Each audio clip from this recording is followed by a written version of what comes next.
Lewis Hamilton and George Russell c0uld be affected by new rule, warns Martin Brundle. Martin Brundle has warned cars that porpoise and bounce will be negatively affected by a new technical directive in a warning to Lewis Hamilton and George Russell. The Sky Sports pundit revealed the new rule could have a larger impact based on how much cars bounce. He said, "It's quite hard to measure and define, and apparently that's going to be sorted out through the free practices. How much vertical movement you're allowed and the g-force, the velocity, the frequency. Whether or not it's hurting the driver's spines in particular because they sit on the floor of the car.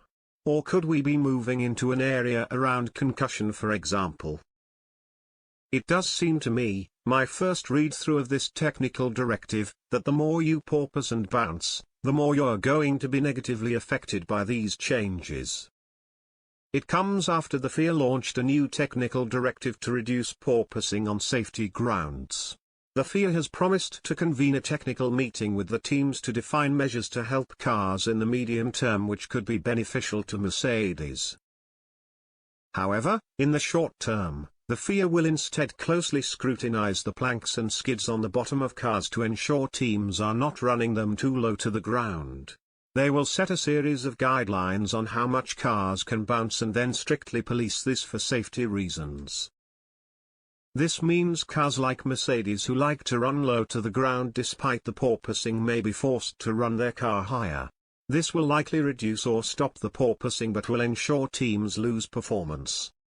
The FIA said, a technical directive has been issued to give guidance to the teams about the measures the FIA intends to take to tackle the problem.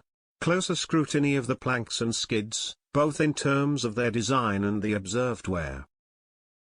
The definition of a metric, based on the car's vertical acceleration, that will give a quantitative limit for acceptable level of vertical oscillations. The exact mathematical formula for this metric is still being analyzed by the FIA, and the Formula One teams have been invited to contribute to this process. McLaren star Lando Norris stressed this could fix Mercedes' issues after last week's Azerbaijan Grand Prix.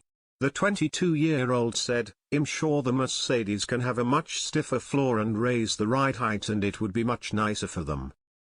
But they obviously just don't want to lose performance. I don't think it's anything to complain about, it's just people need to find a way of fixing it themselves."